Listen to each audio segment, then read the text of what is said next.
Hey everyone, it's Dominic from the Primetime Treasure eBay store and YouTube channel. Welcome back to another video. I wanted to do a quick little tip video with you with regards to pricing on some of your items.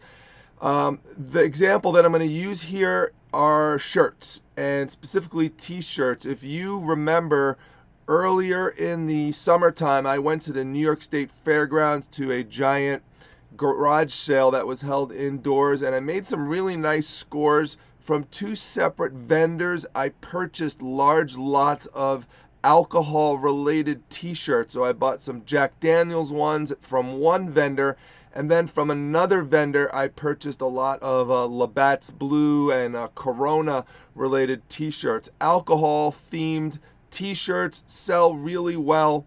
The specific brands that I purchased, based on my market research, would sell anywhere between somewhere in the $10 to $20 range. So basically $10 to $19.99. So my goal in purchasing that lot was to get them for a unit price of $1 or less, and to flip them for anywhere between $10 to $20 depending on the shirt. Now that also, for me, I do free shipping, so I'm factoring in those other fees like shipping. For the shirts, it's not that expensive. It's pretty much going to be around $2.66 per shirt going out first class with the top rated seller plus discount. So that's my business plan going into it. It's important to try to stick with your plan. Now, the reason why I know that the shirts should sell for that range, let's just take the Jack Daniels ones for example, is that my market research shows, now this is one of my items I have up right here. This is the black one. You see there it says $15.99, and I have a white one here for $13.99. I have a bunch of other ones up as well. Lots of them are the same exact one, so once one sells, I then put another one up. I've discussed this before. The reason why I don't say I have 15 of them is I don't want to flood the market with them. That devalues my item when I do that. So I just want to make it look like I have one, so the person purchases the one, thinks that's the only one left, and then once that's done, I'll hit sell similar and list it again. I know I've talked about that in other videos, but for people who are new to the channel, I want them to know that. Now, for doing my completed sales research, all you've got to do if you're new is you just go to the advanced tab. You type in your item here, like Jack Daniels, let's say you could do racerback or you could do tank top, and then click completed listings, because you want to get a sense of the ones that sold versus the ones that didn't sell, because that'll give you indications of your sell-through rate. In other words, whether or not these shirts tend to sell or whether or not they tend not to sell. The way you'll know that, and here's an example, I have some listed here. Anything that shows up in green in the desktop version means it's sold. Anything not in the green means it did not sell. So black would mean it didn't sell for the price. And what you'll notice if you look up Jack Daniels t-shirts, with some exceptions, almost all of them sell for $19.99 or less. That's the range that you want to be in. Now, it's important to keep that in mind, because if you put up a fantasy price for these items of $39.99 or $29.99, they're not going to sell. And then you're going to wonder, is there something wrong with eBay? No, there's nothing wrong with eBay. You just set the price too high. So you have to be realistic with your pricing. Now, I know that realistic pricing on this, based on data will help you so much. Data tells me that these Jack Daniels shirts should sell anywhere between $10 and $19.99. So that's why you see I have the prices up at this range. Now, certain ones I know, just based on my own data over time since the summer, will sell more between a $14.99 and a $19.99 price, like this Jack Daniels shirt, which I have sold previously for $19.99. I've sold a lot of them.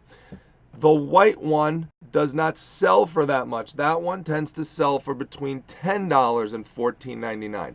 So once one sells, like this one just sold the other day or about a week or so ago, I put it back up for $14.99, and then after a week goes by, lower it by $1. So now it's at $13.99. This one here, I started at $19.99 and I've gone backwards to $15.99 with it. Now, with the Labatt's Blue one, that one also is a $10 to $14.99 shirt. If I put it at $19.99, it's just not going to sell, and the completed sales data tells me that. So I want to list it between $10, $14.99. So I had it at $14.99. A week went by, didn't sell. Then I had it for $13.99. A week went by, didn't sell, so I lowered it by another $1. So I had it at $12.99 last night. Somebody offered me $10. We met in the middle at $11.50 and I made the sale, and now I have it relisted, as you can see right here, for $14.99 right there. So now the thing I want to tell you about this is this sale that I made of $12.99 is based on a relist that I did recently, because I had it for down to $10 and it didn't sell. So some people in that situation might be tempted to, one, give up on the product, or two, lower the price to below $10, assuming that if no one purchased it this time around for $10, then no one's going to purchase it the next cycle around for $10. For some items, that might be correct, but this is why your past experience with the item, which is data, plus data that you've done based on your market research, will tell you whether or not that's true or not.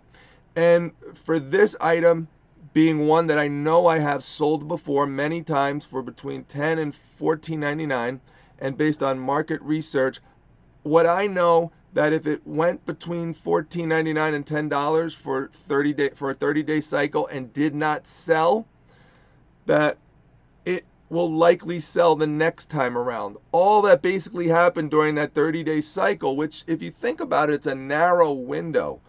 You need in that 30 days for someone to come along who specifically, unless they're browsing, looking for that type of item, a Labatt's Blue or Blue Light tank top. And if someone isn't, it won't sell. Now, someone might come along 5 days later looking for it, and if you didn't relist it, then it's not going to be available. Don't be scared to relist it at the upper end of where you expect it to go for. So I relisted it at $14.99, then lowered it back down a couple of notches when it didn't sell in the next 2 weeks, but eventually that offer came in. So the lesson here is to make sure you do your market research, and don't be scared if something doesn't sell that has a history of selling, either based on your own market research or your own experience. If it doesn't sell for the lower end of that price, do not be scared to relist the item or sell it similar. Hit the sell similar button so you get a new item number so it's more fresh in the listings. Don't be scared to put that number back up towards the higher end. Reason being is that gives you a little negotiating room. So a good example of that was here, where someone came in and offered to $10. If I would have just put it back at $10, the person would have probably bought it now at $10 or maybe offered less than that. But because I started up higher, the person made an offer for $10. I met him halfway at $11.50.